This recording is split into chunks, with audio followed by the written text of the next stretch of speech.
Hey, what the frick? Hi, how you guys doing? What the hell? What the frick is going on? That's great. Listen, do draw my freaking life. And I said, sure, let me loaf on it a little bit and then I'll do it, which is what I always do. So here it is. Draw my freaking life, the Just Rain edition. And here I'm drawing some Fumbria looking things, the ones that hang out in Gurdwara ceilings. And here's Pummi Bai. Looks nothing like him. All right, let's begin. I was born in a small little town in Ontario, Canada. That's my horrible drawing of Ontario. On November 4th, 1989. The 80s, man. Good times. My family consisted of my dad, my mom, me, the firstborn, then my younger brother is 2 years younger than me. What? You have another brother? Yeah, I have another brother. Why isn't he ever in your videos? Because he's too cool and he likes different things and white people things, and is like, every time I ask him, he's like, nah, I'm cool player. And then my little brother, because we were fresh from India, my grandparents, both of them living with us, and all four of my dad's brothers, all living in one little dinky little house. Our life essentially could have been a sitcom, the way things were run. So, and I also got my ass kicked lots of times because I had like 10 parents. Growing up in an all-white town was an interesting and weird experience because not a lot of people knew who I was, and led to a lot of confusion, people asking me a lot of questions, which made me feel different even though I liked many of the same things that my peers liked. And just like any young Sekladi, me and my brother would do our hair on the top of our heads when we were younger and cover it with a rumal or a handkerchief, and that led to a lot of confusion as well because people didn't know if we were a guy or a girl, because the closest thing that they had seen to that was like a 8-year-old Mennonite girl.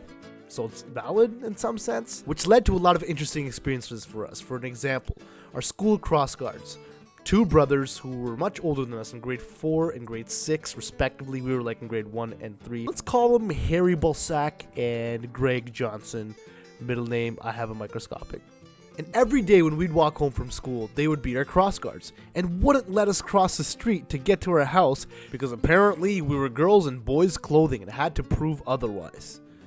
Always gotta prove something to the white man. See, this was the quickest route to my house, but these mother effers would make us walk all the way like 7 blocks down past the shady train tracks, across the road which had like heavy traffic monitored by no guards, and then all the way back down our street to our house. And I was like, yo, I ain't got time for this. I gotta catch up on Dragon Ball Z. I don't even know if Goku was able to collect sufficient energy for a fusion bomb because you idiots are making me miss the first 15 minutes of the show every day. So finally one day I was like, yo, F these guys. I'm gonna prove it to them that we're boys. So me and my brother one day walking home decided enough was enough. So we pulled down our pants with our little lulian hanging in the wind, and we chased these dudes butt naked across town with people watching all the way home. That was the most liberated I'd felt in my life. At the age of 5, my dad put myself and my brother in music lessons, where we were trained in classical Indian music from our teacher, Professor Purushottam Singh. Sorry, Ustad Professor Purushottam Singh. That's respecting, man. And myself and my brother, we'd even travel all across North America, competing in different competitions, performing in different places. I used to travel a lot before even doing the YouTube travel gig. This is another horrible picture of North America. I'm really sorry, guys. Which kind of looks like a porkly little dude. Oh, look, he's so cute. Oh, man. I'm naming him Smijin. This freaking thing, whatever it is, looks like a Smijin. Sup, guys?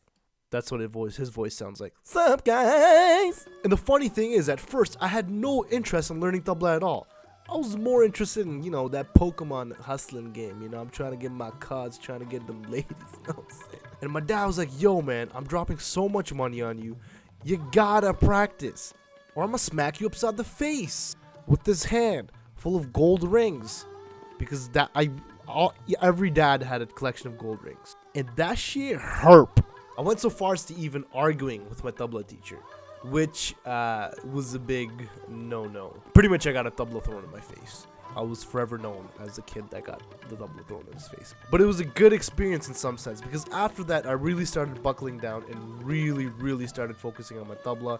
And I honestly believe that learning music my whole life opened up my mind's creative capacity, not just in what I learned in Indian classical, but also in many different forms of art, such as dance, poetry, writing, artwork, and anything that involved the creative process. And I can't thank my dad enough for that. So thank you, Dad. and to my style as well. See, another thing about my dad was he was a hustler. He made that money. We moved out from an apartment building to a small little basement to a dinky little house to eventually getting our own nice house in a nice, fairly middle-class suburb. And that's also around the time that my parents got a divorce. Just kidding! My parents aren't white. / I'm not literally every other YouTuber that made a Draw My Life video. Seriously, oh my god, everybody's parents got divorced. That sucks, but damn, man. Everybody? Shit. Moving to another house also caused me to move to another school, where I didn't know anybody at all, except for like 5 dudes. No new friends, no new friends, no new friends, no. And that's also the same year that this happened.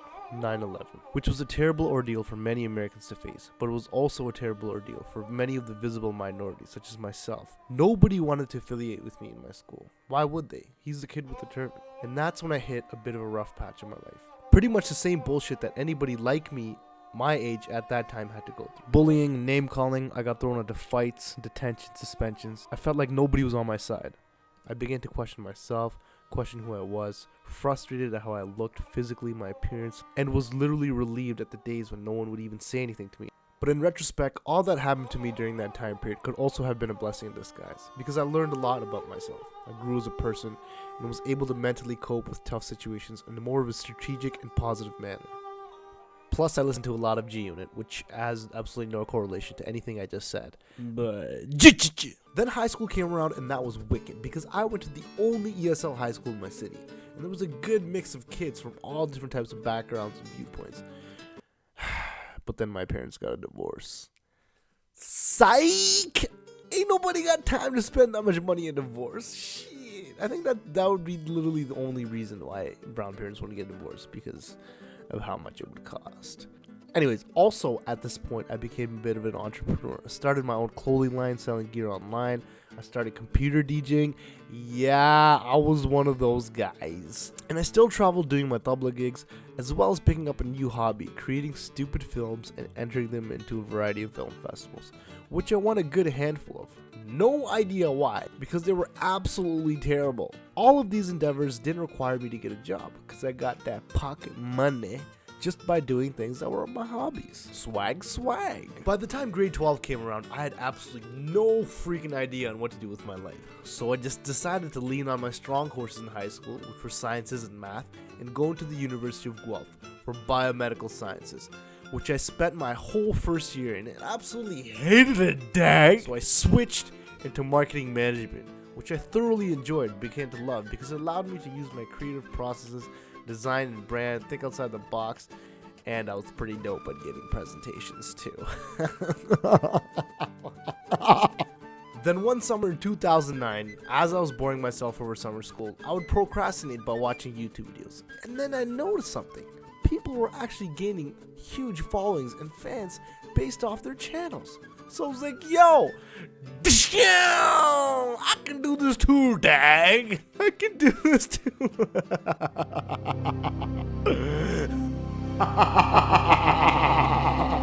And since then, it's really taken off, especially in the South Asian community. And anytime I'd be seen in public, people started requesting for photos and autographs. And I was like, what? Why? It also gave me the opportunity to meet a whole bunch of new people, gain close friends, some of them who even work and help out in a lot of my videos. Flash forward to 2013, and where am I in my life?